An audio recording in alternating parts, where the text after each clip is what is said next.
ఇదిగో మనకు ప్రాధాన్యత తగ్గిపోతుంది, జనులు ఆయన వెనకాల పోతున్నారు. ఇదా కొన్నిసార్లు మనుషులు ఎందుకు వెర్రి కోపంతో ఊగుతారో వాళ్ళకే తెలియదు ప్రేమన వాళ్ళ. ఆయన చెప్పేవి పరలోక సంబంధమైన మాటలు.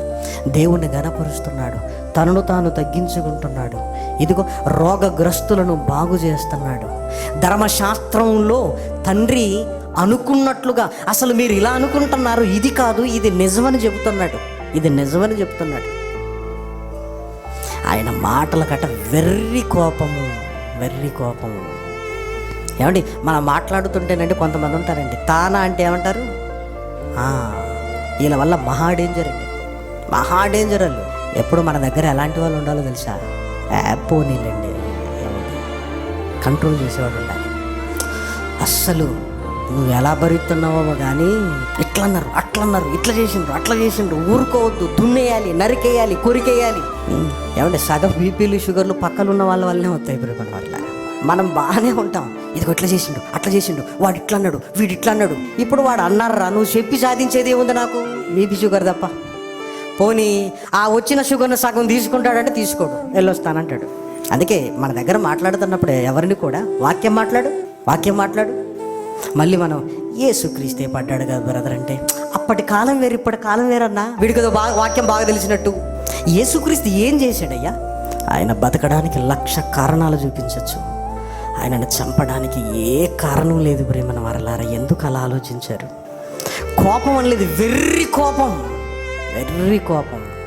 స్టెఫెను మీద కోపముతో మండిపడ్డారు, మండిపడే కోపం.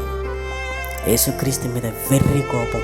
అంటే ఈ భావోద్వేగాలు మనిషిని చివరికి ఏ దిశలోకి తీసుకెళ్తాయంటే పిచ్చి వాళ్ళుగా చేస్తాయి. వెర్రితనము. వెర్రోడు ఏం చేస్తున్నాడు వాడికి తెలుస్తుందా? తెలీదు కదా. అందుకే యేసుక్రీస్తు సిలువ ఘట్టానికి వెళుతున్నప్పుడు ఎలాగైనా చంపేయాలి అని వారు నేరారోపణలు వీగిపోతున్నప్పుడు ఇంకొకటేదో చెప్పాలి అని రకరకాలుగా ప్రయత్నం చేస్తున్నారు. ఏది నిలబడటం లేదు. ఏది నిలబడకపోయేసరికి ఏమంటున్నారో తెలుసా? ఇదిగో సిలువ వేయండి అని చివరికి ఏం చేశారు? కేకలు వేశారు ప్రేమను వారలారా. కూర్చొని మాట్లాడుకుంటే పోయే వాటిని తలలు తెంపుకునే వరకు తెచ్చుకున్నారండి. యేసుక్రీస్తు దగ్గరికి వెళ్ళి, ప్రభువా మాకు అర్థం కావటం లేదు అని నికోదేము అడిగినట్లుగా వీళ్ళు అడగొచ్చు కదా. అండి లాజరును లేపాడు, మరణాన్ని ఓడించి మరలా యేసు మాట విని వచ్చాడంటే ఈయన గొప్పోడు అని అర్థం చేసుకోవచ్చు కదా ప్రేమన వారలారా. భావోద్వేగాల ముందు ఎదుటివాడి మంచి మనకు అస్సలు కనిపించదు, వాడు చేసిన చెడే కనపడుతుంటుంది, మంచి కనపడదుగా. యేసుక్రీస్తు మంచిని గురించి ఒక్కసారి ఆలోచించగలిగితే గుడ్డివాడు, వాడి ఆనందం, వాడి గంతులు, వాడి ఆనందం చూస్తే వాడి ఆనందం యేసుక్రీస్తు వల్ల ఎంత ఆనందం. బెతస్దా కొనేటి దగ్గర ఉన్న కుంటివాడి జీవితంలో ఎంత ఆనందం, లాజరు కుటుంబంలో ఎంత ఆనందం. ఇవన్నీ ఏదో చాటుకు చేసినవి కాదు ప్రియమైన దేవుని పిల్లలారా.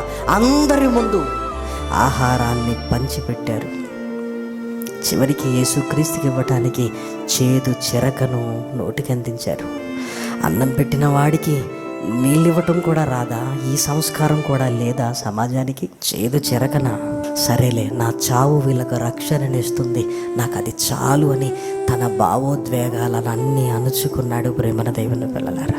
ఉమ్మేస్తున్నారు ఆయన మీద, ఉమ్మేస్తున్నారు.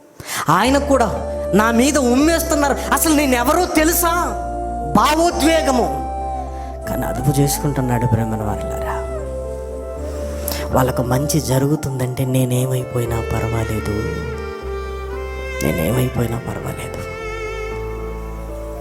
చూసారా, మన భావోద్వేగాలు దేవుని పనిని నాశనం చేస్తుంటే, మన భావోద్వేగాలు మనల్ని పాపములోనికి తీసుకొని వెళుతుంటే, ఇదిగో యేసుక్రీస్తు ఆ భావోద్వేగాలను ఇదిగో అదుపు పెట్టుకొని మనల్ని పాపములో నుంచి విడిపించడానికి ఆయన ప్రయత్నం చేస్తున్నాడు ప్రేమ.